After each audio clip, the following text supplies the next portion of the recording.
Cas concret pour la pratique du pardon quantique. Vous êtes de nombreux, de plus en plus, à s'intéresser à ce que je raconte en lien avec le pardon quantique et je reçois énormément de témoignages comme quoi ça marche, comme quoi il y a une pacification déjà à l'intérieur, il y a un changement de perception et souvent même il y a un changement de projection. Je vous explique la différence. Vous voyez le monde qui est en fait une manifestation de ce qui se passe à l'intérieur de vous. D'accord? Le monde extérieur est le reflet de ton intérieur, de tes pensées et en fait de tes substances inconscientes, principalement des substances qui sont égotiques. Carl Gustav Jung nous expliquait qu'en fait, on peut imaginer notre esprit comme un iceberg. Il y a la partie émergée, c'est-à-dire consciente, et la partie qui est immergée, qui est donc fondamentalement plus importante et qui du coup est cette partie dont on ignore tout. Et on peut prendre conscience en fait de cette partie qui est inconsciente, donc qui est immergée, qui n'est pas en fait même considérée ou à notre connaissance par le monde. Donc du coup, le monde, ce qu'on expérimente, ce qu'on vit, ce qu'on voit de le monde manifesté, est justement ce qui se passe à l'intérieur de nous. Et si ça nous déclenche, s'il y a un problème qui se met à l'intérieur de nous, une tension, une émotion, une crispation, et ben en fait, ça vient montrer qu'il y a une substance qui est activée. Et la première étape, déjà, c'est de venir conscientiser qu'il y a un espace qui a été touché. C'est vraiment important, en fait, dans l'expérience de l'incarnation, de se donner le droit de vivre des émotions, de reconnaître l'espace blessé, l'enfant blessé, qui vit quelque chose qui est dur, d'accord? Quand je vous parle de l'illusion du monde, et ça ne veut pas dire qu'on doit nier ce qu'on ressent. Au contraire, en fait, on utilise le monde pour sortir de l'emprise du monde. Comme je l'ai déjà nommé, on joue à Jumanji pour sortir de Jumanji, d'accord? Donc, étape très, très, très importante, c'est donner toute la place à la reconnaissance d'un espace égotique, d'un espace blessé. Je rappelle, l'ego, en soi, c'est pas dramatique, hein, d'accord? Quand je dis que voilà, il y a une substance égotique qui est mise en lumière, c'est-à-dire que c'est une substance de non-amour, c'est une substance qui se croit séparée, différent ou limitée du divin ou des autres. Donc, on s'offre, on honore un espace où on prend soin de l'émotionnel. Très, très important. Et c'est déjà le 80, le 80 pour cher ami suisse, le 80% du job qui est fait en fait. Et puis, pour les personnes qui sont sur un chemin spirituel, vous pouvez peut-être avoir la sensation que ça fait des années que vous cheminez et que ça continue en fait à se représenter sur votre route certains thèmes qui sont pas du tout confortables. Et j'ai déjà entendu plein de fois des personnes qui viennent en soins chez moi. Je comprends pas, j'ai déjà traité ce sujet-là et ça revient. Des schémas qui se répètent. Ok, donc on pourrait dire effectivement que euh, on travaille en spirale, d'accord, pour pouvoir pacifier la substance jusqu'à ce qu'il n'y ait plus rien. On va ripoliner jusqu'au fond du bocal de Nutella. Mais au fait, il y a une méthode beaucoup plus simple qui permet de transcender en fait la substance. Ça ne veut pas dire qu'on ne sera plus amené à vivre certaines choses, parce qu'en fait, la vie, elle va encore être une projection de ce qu'on a encore besoin de transcender, mais le pardon quantique, il vient franchement faciliter et accélérer le travail. Et donc, du coup, plutôt que de vivre encore et encore des schémas où on transmute par l'expérience, là, on va transmuter par l'expérience, par l'accueil émotionnel, mais aussi justement par cette fameuse pratique du pardon. Donc, je vous l'ai déjà nommé à plein de reprises, on sait, on le conçoit mentalement, que nous sommes dans une sorte de grand rêve qui est une projection de l'intérieur. On a aussi le grand rêve collectif qui est justement la projection de tous les esprits. Ensemble, on vit aussi ce grand rêve collectif. Pardonner à l'autre ne veut pas dire être d'accord, ne veut pas dire je me soumets, je tolère ce qui a été fait. d'accord? Pardonner veut dire je passe par-dessus, parce que ça se passe dans le rêve, parce que ça se passe dans le film, dans l'illusion. Je pardonne parce que aussi, ce sont des illusions de l'ego, d'accord? Que ce soit mes illusions à moi, c'est-à-dire mes projections, mes prismes, mon regard teinté de ma blessure, et je pardonne l'autre, pas parce que je tolère ce qu'il a fait, mais parce qu'il était soumis à l'ego. Le fameux pardonnez-leur parce qu'ils ne savent pas ce qu'ils font. L'étape qui est très importante, c'est la collaboration avec le monde spirituel, avec ce en quoi tu crois, peu importe comment tu le nommes, tes guides, ton âme. Jésus, dans le cours en miracle, il parle du Saint-Esprit, mais on peut regrouper tout ça là-dedans. J'ai fait plein de vidéos sur le Saint-Esprit et je reviendrai avec joie là-dessus. Mais là, j'aimerais vraiment qu'on prenne un temps de pratique. Donc, je t'invite à te poser avec toi 2 secondes et de laisser venir simplement, sans réfléchir, simplement laisser jaillir une situation, une thématique qui est compliquée pour toi. Aujourd'hui, on va faire une dynamique qui est relationnelle. Quelqu'un avec qui c'est moins fluide, quelqu'un qui vient te déclencher, que ce soit un proche parent, que ce soit dans le couple ou bien même quelqu'un au niveau du job, dans le voisinage ou peu importe, tu peux prendre j'en sais rien, il y a Macron qui te dérange, bah, du coup tu prends cet exemple-là parce qu'il y a quelque chose qui vient réveiller chez toi, c'est tout à fait possible. Donc du coup, simplement, prends un instant dans ton écran intérieur, tu peux fermer les yeux et te dire, ok, il y a quelque chose qui me dérange. Qu'est-ce qui est déclenché chez toi? Est-ce que tu arrives à localiser dans le corps l'espace qui est déclenché chez toi? Ok, dans le ventre, dans le plexus, dans la nuque, dans les mâchoires. Simplement, ok, ressentir, localiser qu'est-ce qui est là, déjà au niveau corporel. Ensuite,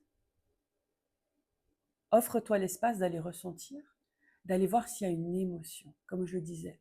Est-ce qu'il y a une émotion qui est là? Est-ce qu'il y a de la colère? Est-ce qu'il y a de la déception? Est-ce qu'il y a de la honte? Est-ce qu'il y a du dégoût? Est-ce que cette personne, elle vient justement t'irriter avec quelque chose qui est innommable même, tu vois? Est-ce qu'il y a de la tristesse? Prends un temps pour honorer ces espaces-là. Première étape ou deuxième étape. Voilà, tu as compris la suite des étapes. Et ensuite, c'est intéressant de venir objectiver la substance, de lui donner une consistance. Tu vas pouvoir imaginer, donc on prend un exemple, tu es en conflit avec quelqu'un au travail. Cette personne, elle te répile. Tu ressens de l'injustice, ça te met en colère. Tu le ressens au niveau du plexus. Ok. À quoi ça ressemble dans le plexus? Est-ce que c'est jaune? Est-ce que c'est rouge? Est-ce que c'est noir? Est-ce qu'il y a une couleur? Est-ce qu'il y a une forme? D'accord? Est-ce qu'il y a une texture? Prends déjà simplement ce temps pour ressentir et pour visualiser les sensations. Visualiser, objectiver les sensations.